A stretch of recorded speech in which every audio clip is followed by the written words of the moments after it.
žodžiu, sankabą sudeginau dabar. Deginau sankabą, nes čia per tokius kalnus važiavom. Per tokius kalnus, navigacija man dar vis kalba. Jo, tuoj sekundėlę aš išjungsiu tą navigaciją, kuri su manim kalba.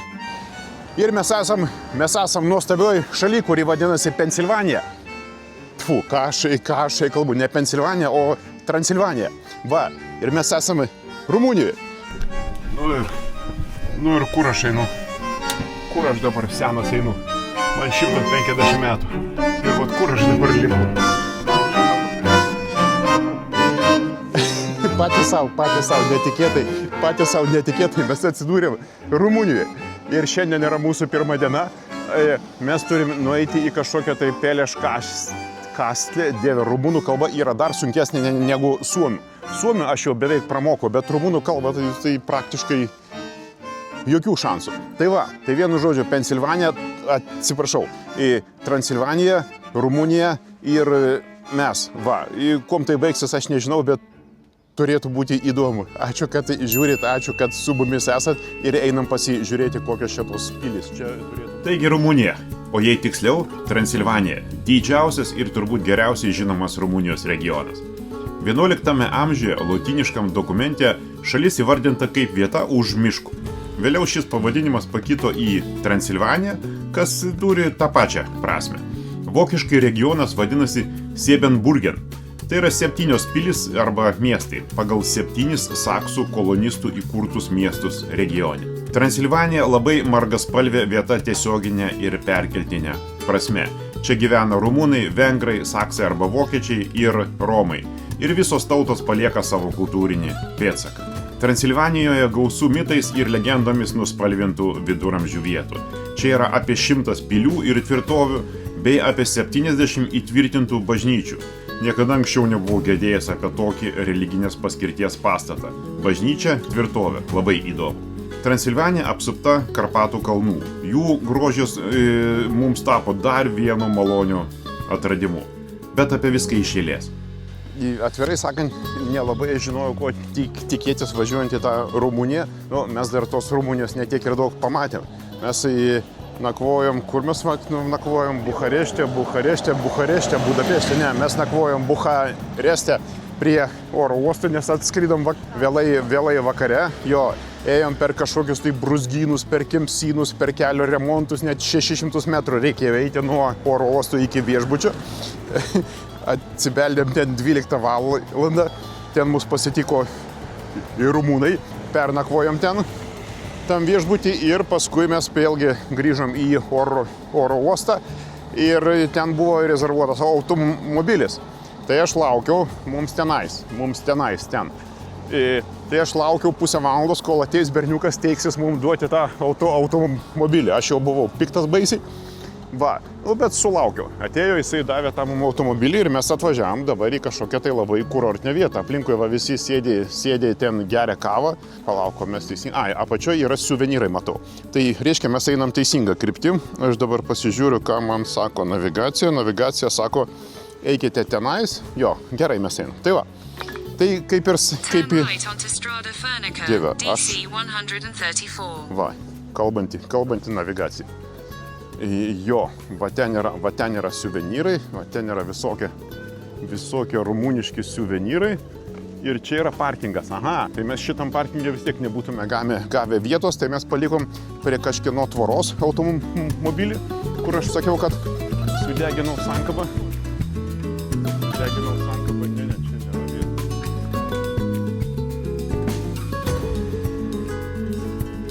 Pelešo pilis tai ne ore nesansiniai rūmai Sinajos karališkoje valdoje Karpatų kalnuose.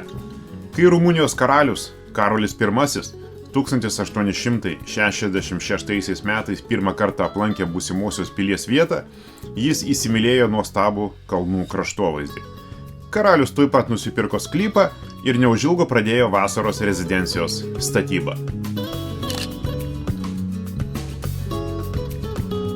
Pilis statyta beveik 39 metus ir kainavo 16 milijonų Rumunijos lėjų auksų, kosminė suma tiem laikam.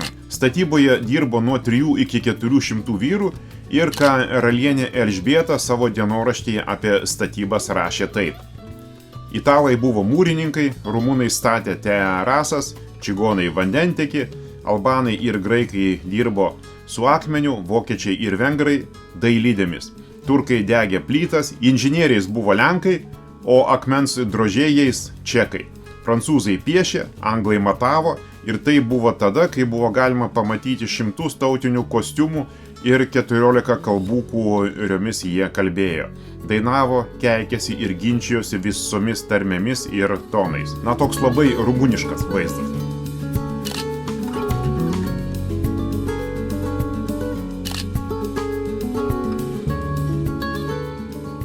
Pagal formą ir funkciją Pelešas yra rūmai, tačiau nuolat vadinama pilimi. Iš pradžių buvusi asmeninė karališkos šeimos nuosavybė, pilis buvo nacionalizuota 1947 metais. 1997 pilis buvo grąžinta karališkajai šeimai ir vėliau Mykolas I pareiškė, kad pilyje turėtų ir toliau likti Pelešo nacionalinis muziejus. Taip pat jį kartais galėtų būti naudojama viešom karališkom ceremonijom. Labai protingas ir racionalus sprendimas, manau. Ar verta ją aplankyti? Vienareikšmiškai taip. Į vidų nepatekom, nes tiesiog nenorėjom stovėti eilės.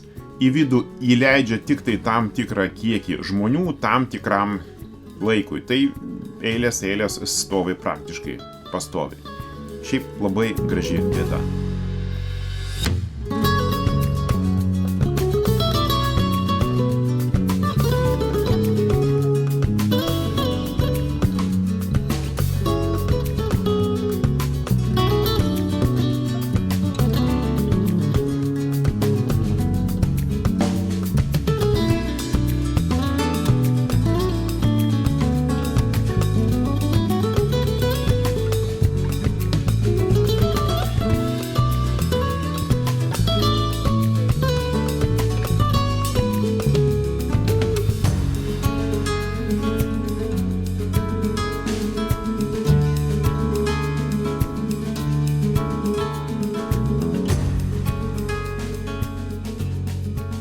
Aš atrodau kaip čigonas. Tai normalu, ta prasme, kai normalu atrodyti Rumunijoje, atrodyti kaip čigonų. Va, čia yra pastatytas naujas pastatas, visiškai absoliučiai naujas, modernus, kaip pas mus Vilniuje būna. Va, ir čia yra nuomojami butai. Ir mes čia išsinuomavom milžinišką, kaip ir sakiau, 600 kvadratų butą. Ir man vėl sukioja šitą pirštą prie galvos ir sako, kad aš kalbu nesąmonę. Nu gerai, butas 50 kvadratų. 600 ir nereikia, va. Ir mes einam dabar iki mūsų Pumos. Puma tai yra toksai automobilis, nuostabus automobilis, kuris vadinasi Puma. Ir mes važiuosime iš miesto Brašovo, jisai vadinasi Brašovas. Aš vakar prikalbėjau nesąmonių, sakiau, kad miestas vadinasi Brasovas, o jisai vadinasi iš tikrųjų Š. Yra Brašovas. Va čia yra mūsų visos pašto dėžutės ir va čia mums prisiuntė jau laiškų gerbėjai. Taip, čia yra duris, kurių aš nemoku atidaryti, o čia atvažiavo pašto tarnyba. Va. O va ten mūsų Puma. Va ten mūsų Puma yra. Ir va čia yra tas taip vadinamasis Brašovas. Ir mes važiuosim dabar. Kur mes važiuosim? Ogi mes važiuosim į Drakulos pilį. Kur daugiau gali važiuoti Rumunijoje. Tai galų galia reikia pamatyti, kaip atrodo ta pilis. Tai va, važiuojam. Taigi Drakula. Šitą vardą žino turbūt kiekvienas. Ir kai sakai Rumunija arba Transilvanija, asociacijos viena reikšmės. Tai ten tas Drakula gyvena, kuris yra vampyras. Iš tikro Drakulos yra du. Vladas Drakula ir grafas Drakula. Pastarasis yra pagrindinis Bramo Stokerio gotikinio siaubo romano Drakula personažas. Tikrasis Vladas III Drakula, Valakijos, kalnuotos vietovės šalia Transilvanijos kunigaikštis, gyvenęs 15 amžiuje. Tai Rumunijos nacionalinis didvyris. Vardas Drakula rumunų kalboje kilęs iš žodžio drakonas. Šį vardą gavo Vlado tėvas nuo 1431 metų priklausęs Slibinų ordinui. Abu Drakulas vienyje žiaurumas ir begalė navagelių, kuriuos jie nugalabėjo. Apie smulkmenas galite paskaityti patys internete, yra įvairių istorijų. Faktas tas, kad Drakulos personažas yra kultinis ir apie jį sukurta daug kino filmų ir drąsiai galiu pasakyti, kad tai personažas ikona. Toksai kaip Supermanas arba Batmanas. Dabar galvoju, kad Batmanas tikrai turėjo pažinoti senelį Drakulą, nes abudu turi bendrą prosenelį – šikšnosparnį. Taigi šiandieną mes atvažiavome pasižiūrėti Brano pilies arba Drakulos pilies. Tai nacionalinis paminklas ir žymus objektas Rumunijoje, Brano mieste, netoli Brašovo miesto. Gerai, aš iš tikrųjų atvažiavom prie tos pilies, atvažiavom prie Drakulos pilies ir blemba, kaip jinai gerai atrodo, koks vizualas geras. Aš dabar pasistatėm parkingę, parkingas yra dar tuščias, nes yra kaip yra. Šiandien yra pirmadienis ir pilis atsidaro tik nuo 12 valandos. Čia šiaip tvarkingas miestelis, Bran miestelis vadinasi. Ir aš dabar varau, aš noriu biškučiuką grįžti atgal. Mačiau žiauriai gerą rakursą šitos pilies. Va, iš čia, va šičia. Jo, va jinai. Va ten matosi ta pilis. Va, iš čia jinai atrodo gerai ir jinai atrodo tokia drakulinė. Ta prasme, realiai šita pilis atrodo drakulinė ir ne veltui jinai buvo pasirinkta Drakulos istorijai. O kokie Karpatų kalnai, va ten yra Karpatų kalnai snieguoti, kaip gražiai atrodo. Blemba, kokia čia graži vieta, netikėtai. Gerai, reik pabandyti, va kaip tik su tuo medžiu, pliku jinai komponuojasi labai gerai. Aišku, prie kitos šakos neypatingai gražiai atrodo. Jos užstojo, bet biškučiuką prasislinkus turėtų būti geras vaizdas, labai įdomu čia. Mes naiviai tikėjomės, kad mes galėsime įeiti ir tiesiog į vidų neiti ir apeiti, bet viskas yra uždaryta ir reikia dar valandą pavaikščioti. Va čia yra viduramžių muziejus, kur mes dabar atėjom, jisai yra atidarytas ir tada bandysim prastumti laiką čia. Šiaip įdomu, iš tikrųjų įdomu ir visai gerai čia viskas atrodo, netikėtai. O šitas viduramžių muziejus čia kaip Rumšiškės jisai. Kažkas tai tokio.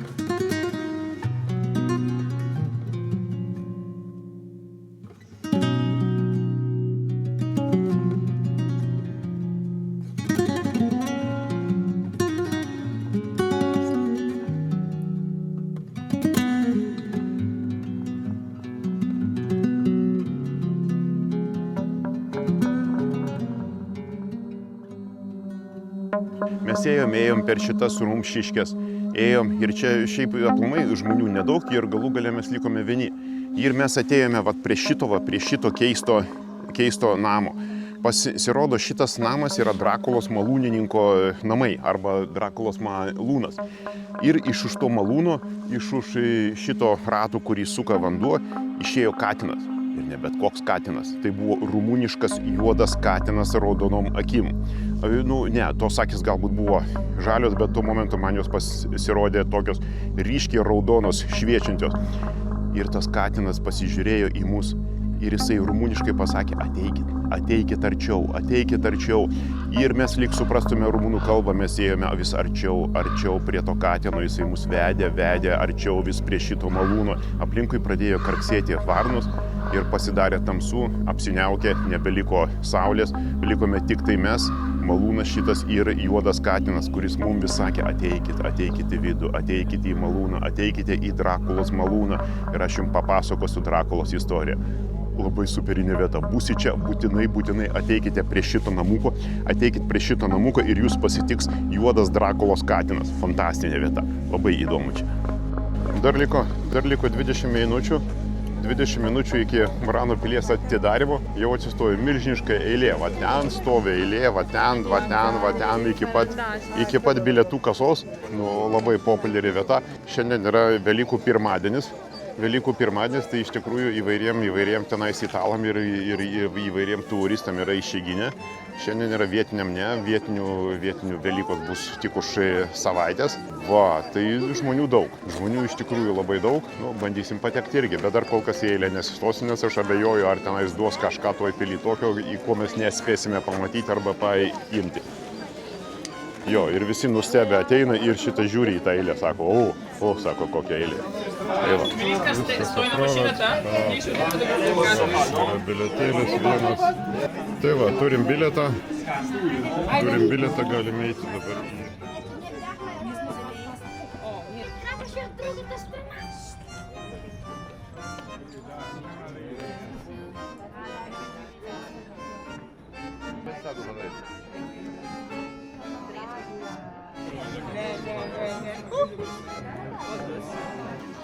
Mes jau maždaug valandą eiliai ir ką jūs galvojat, čia už kampo toliau yra laiptai, va ten yra laiptai ir panašu, kad dar reikės palaukti valandžiukę. Tai atvirai sakant, paskaičiuoti reikėtų, kad į šitą pilį, norint patekti, tai yra maždaug 2 dienas reikės laukti eiliai. Maždaug 3 dienas reikės laukti eiliai, kad nusipirkti bilietus ir paskui dar 2 dienas jūs lipsite į šitą kalną. Tai va, tai pasiskaičiuokit, kiek reikia laiko praleisti Rumunijoje, kad galima būtų pamatyti visus objektus, pavyzdžiui, vien tik tai Transilvanijoje. Tai aš taip manau, kad pusę metų reikėtų praleisti Rumunijoje, kad pamatyti visas Transilvanijos pilis. Nes kiekvienoje pily va taip yra. Stovi eilėje, stovi, kantriai stovi eilėje.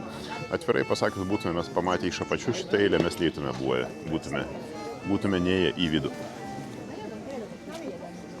Va ten į vidų, va ten viršui. Ten viršui dar stovi va tokia va graži, tvarkinga eilutė. Tai kągi, tai mes laimėjom, mes atstovėjom 3 savaičių eilę ir galų gale mes patekome į pilies vidų. O ką mes pamatėme pilies viduje? Pilies viduje mes pamatėme pilies vidų. Daugiau nieko. Čia yra apsauginiai, o čia yra pilis. Aha, okei. Va, mums kaip tik bedroom ir reikia. Va, čia yra visi, čia stovi toliau eiliai. Visi stovi čia nais toliau eiliai. Tam, kad patekti į kokį nors bedroomą. Va, tam, kad pasižiūrėti, gal mes apeinam ten ir mes neinam jau į tą bedroomą, aš taip įtariu. Vienu žodžiu, linksma. Tai va, kaip aš ir tikėjausi, visos pilis yra gražiai atrodančios tik iš lauko. Va, visose pilyse pats gražiausias dalykas tai yra eksterjeras, ne interjeras. Jo, aš visada tai žinojau ir daugiau mes į jokius interjerus pilių neįsim ir nestovėsim 3 savaičių eilių. Jo, gal mes einam iš čia geriau.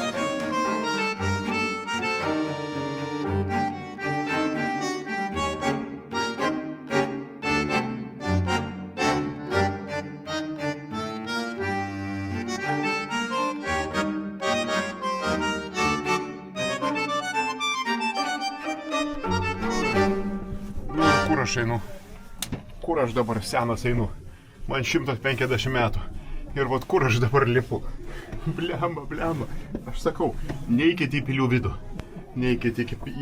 vidų, ten nieko gero nėra, tik siauri praėjimai, feikinė kažkokia tai ekspozicija ir va, security kameros yra, kurių žiūri, kad aš neišsilupčiau čia kokį nors akmens. Nafig, koksai praėjimas siauras. Vos tilpau. Gerai, kad nevalgiau prieš kelionę 3 savaitės. Tai bent jau tilpau. O, blemba, ko iš čia. Au, galvą vis tiek sukaliau. O, kaip čia gerai.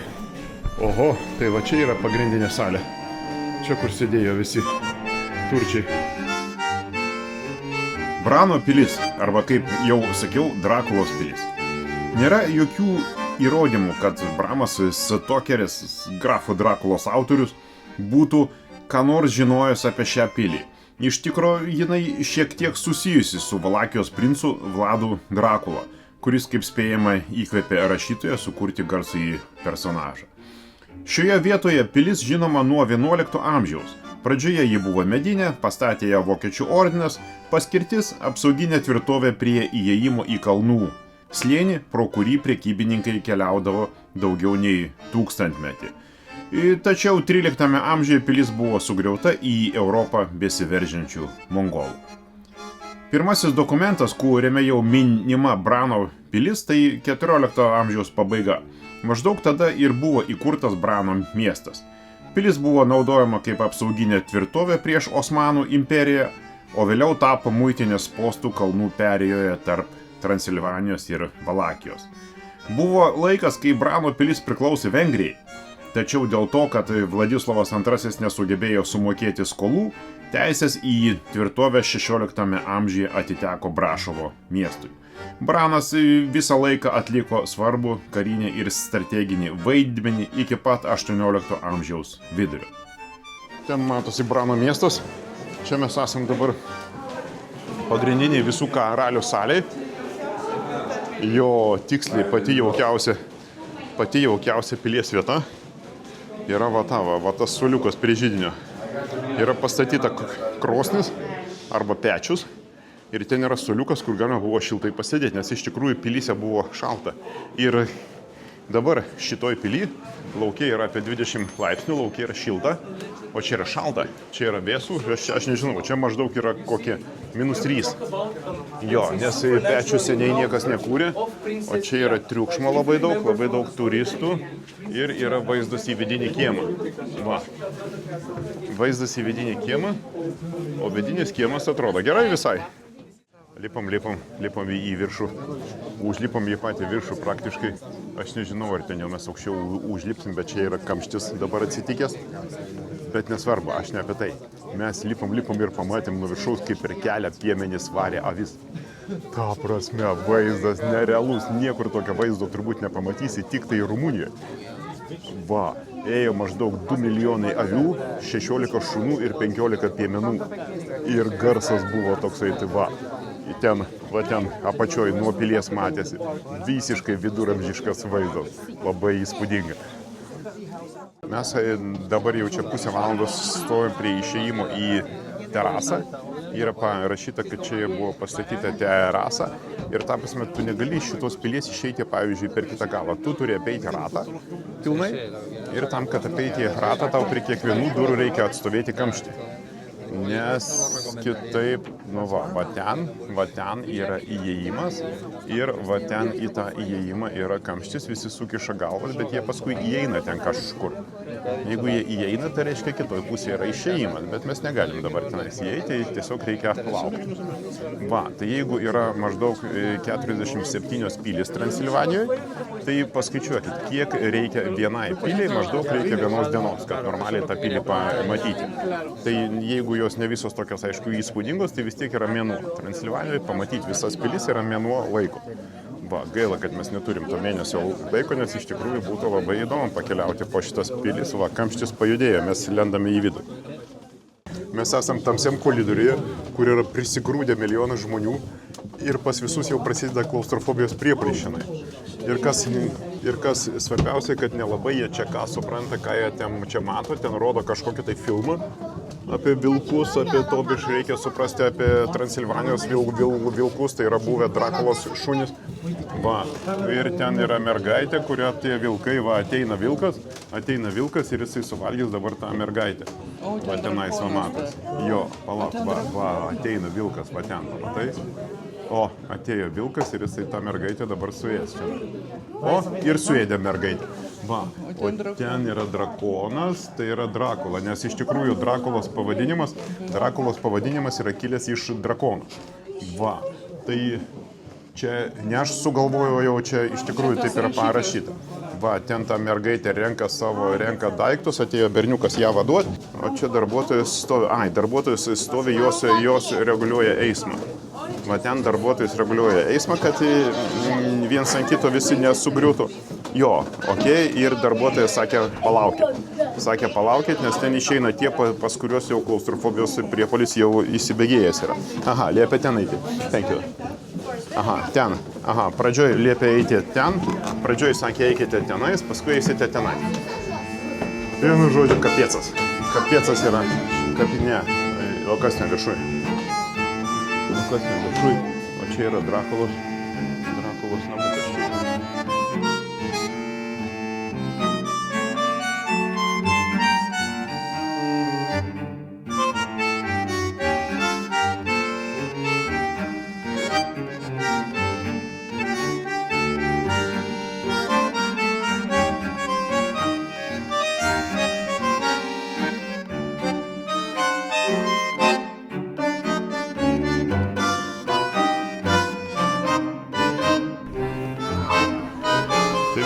stovi eilė.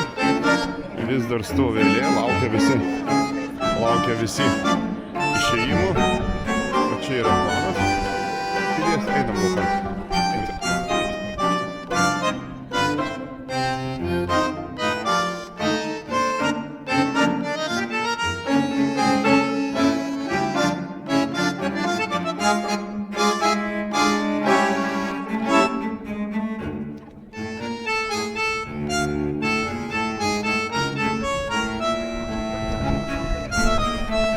Tai va, tai vieną žodžią dabar žinot, ko galima tikėtis einant į Brano tvirtovę, einant į Bran Castle. Dabar žinote, kas jūsų laukia. Va ten laukia 3 kilometrų eilė ir viduj taip pat laukia eilė ir taip pat laukia nuostabi, fantastinė, nepaprastai graži pilis. Iš tikrųjų, nors kartą gyvenime būtinai ją reikia aplankyti, nes viskas yra labai įdomu ir labai yra gražu ir labai yra įspūdinga. Tai nusipirkom vietinio maisto, tas vietinis maistas vadinasi Kurtos kalač vadinasi, va čia va jisai vadinasi, čia jo kaina yra, už 400 gramų 35 šitos lėjos ir aš galvojau, kad mums duos va tokį gabaliuko, o mums davė milžinišką didelį gabalą, davė šito va daikto, kuris atrodo va taip, va, šitas va dalykas atrodo va tokio va milžiniško dydžio. Ir pasižiūrėjom, kaip jį gamina. Aš nežinau, ar jisai skanus, bet čia jisai su riešutais. Galima nusipirkti su riešutais, su kokosu, su šokoladu, su dar kažkokiais bredais, bet užteks ir riešutų. Tai va, reikia pabandyti, turėtų būti skanu. Čekija irgi daro. Geras. Labai skanu. Labai geras daiktas. Super.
O tai aš negalėjau nesustoti prie tokių dalykų.